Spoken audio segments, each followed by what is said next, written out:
வங்கக்கடலில் நிலவும் பெஞ்சல் புயல் காரணமாக சென்னை அடுத்த காசிமேட்டில் கடல் சீற்றத்துடன் காணப்படுகிறது. இது குறித்த விவரங்களை செய்தியாளர் முனாஃப் வழங்க கேட்கலாம். முனாஃப், வணக்கம். அங்கு தற்போதைய நிலவரம் என்ன? விவரங்களை சொல்லுங்கள்.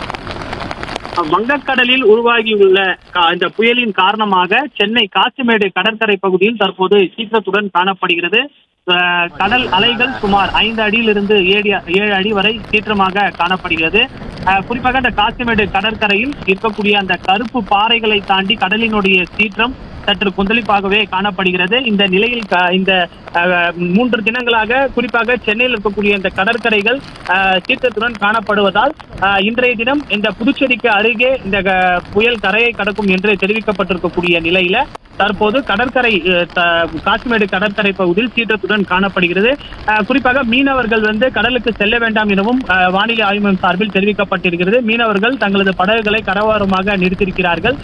காசிமேடு எண்ணூர் பகுதிக்கு செல்லக்கூடிய கடற்கரை என்பதால் வாகனங்கள் சாலையில் செல்லக்கூடிய வாகனங்கள் முகப்பு விளக்குகளை அணிந்தவாறு இயக்கப்படுகிறது. குறிப்பாக இந்த மீனவ பகுதி இந்த கடற்கரை சீற்றம் இருப்பதன் காரணமாக மீனவ பகுதியில் இருக்கக்கூடிய இந்த குடிசை பகுதிகளை ஏற்கனவே வருவாய்த்துறை சார்பில் பல்வேறு முன்னெச்சரிக்கை நடவடிக்கைகளை எடுக்கப்பட்டிருக்கிறது. கடல் சீற்றம் அதிக அளவில் காணப்பட்டு இந்த மீனவ குடிசை பகுதிகளுக்கு தண்ணீர் உள்ளே சென்றுவிட்டால் அவர்களை பத்திரமாக முகாம்களுக்கு தங்க வைக்க பல்வேறு ஏற்பாடுகளும் செய்யப்பட்டிருக்கிறது. அதே போல தனியார் திருமண மண்டபங்களில் பொதுமக்களை இந்த மீனவ கிராம மக்களை அங்கு கொண்டு செல்வதற்கான ஏற்பாடுகளும் செய்யப்பட்டிருக்கிறது. காலை முதலே கனமழை சென்னை மற்றும் புறநகர் பகுதியில் பொய்து வரும் காரணமாக தற்போது இந்த கடற்கரை சீற்றத்துடன் காணப்படுகிறது. சுமார் 5 அடியிலிருந்து 7 அடி வரை கடல் சீற்றம் காணப்படுகிறது.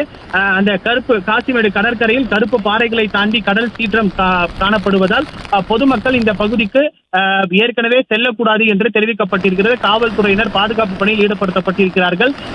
நேற்றைய தினமே அத்தியாவசிய தேவைக்கு மட்டுமே பொதுமக்கள் வெளியே வர வேண்டும், அத்தியாவசிய தேவையில்லாமல் பொதுமக்கள் வெளியே வர வேண்டாம் என தெரிவிக்கப்பட்டிருக்கிறது. பொழுதுபோக்கு இடமாக கடற்கரை பகுதிகளுக்கு செல்ல தடை விதிக்கப்பட்டிருக்கிறது.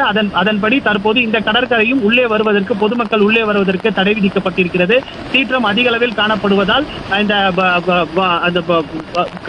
கடலினுடைய நீர் அதிக அளவில் வெளியேற்றக்கூடிய நிலை ஏற்பட்டிருக்கிறது. குறிப்பாக 5 அடியிலிருந்து 7 அடி வரை கடல் சீற்றமாக காணப்படுகிறது.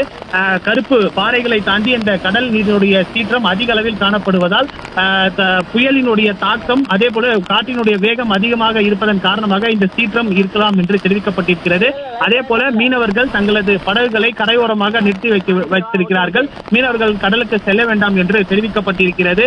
அதே போல இந்த பகுதியில் சுமார் 100க்கும் மேற்பட்ட வீடுகள் இருக்கின்றன. அதாவது கடலோர சார்ந்த மீனவ பகுதிகள் மீனவ குடும்பங்கள் இருக்கின்றனர். அவர்களை பத்திரமாக மீட்பதற்கான பணிகளும் தமிழக அரசு ஏற்கனவே எடுத்திருக்கிறது. குறிப்பாக இந்த கடற்கரை சீற்றம் காரணமாக ஒருவேளை இந்த மீனவ குடிசை பகுதிகளுக்கு தண்ணீர் உள்ளே சென்றால் அவர்களை பத்திரமாக மீட்டு முகாம்கள் மற்றும் தனியார் மண்டபங்களை கொண்டு செல்வதற்கான பணிகளும் மாநகராட்சி சார்பில் எடுக்கப்பட்டிருக்கிறது. காற்றினுடைய வேகம் தரைக்காற்று சுமார் 90 கிலோமீட்டர் வேகத்தில் வீசக்கூடும் என்பதால் இந்த கடல் கொந்தளிப்பு என்று கூறப்படுகிறது. குறிப்பாக 3 தினங்களாக குறிப்பிட்ட இந்த சென்னை உள்ளிட்ட மெரினா கடற்கரை, பெசட் நகர் கடற்கரை, திருவான்மையூர் கடற்கரை, அதே போல கிழக்கு கடற்கரை சாலை, காசிமேடு கடற்கரை, எண்ணூர் கடற்கரை உள்ளிட்ட கடற்கரைகள் 3 தினங்களாகவே கொந்தளிப்புடன் காணப்பட்டது. இன்றைய தினம் இந்த புதுச்சேரிக்கு அருகே புயலை கடக்கும் என்பதால் கடலினுடைய சீற்றம் சற்று 5 அடியிலிருந்து 7 அடி வரை காணப்படுகிறது. குறிப்பாக இந்த காசிமேடிலிருந்து எண்ணூர் வரை செல்லக்கூடிய கடற்கரை பகுதியில் முழுவதுமாக கருப்பு பாறைகள் இருக்கும். அந்த கருப்பு பாறைகளை தாண்டி கடலினுடைய சீற்றம் அதிக அளவில் காணப்படுகிறது. தொடர்ந்து பொதுமக்கள் கடற்கரைக்கு வர வேண்டாம் எனவும் வீட்டிலே பத்திரமாக இருங்கள் என்று தமிழக அரசு சார்பில் கேட்டுக் கொள்ளப்பட்டிருக்கிறது. அதன்படி கடலினுடைய சீற்றம் தற்போது அதிக அளவில் காணப்படுகிறது. விவரங்களுக்கு நன்றி முனாஃப்.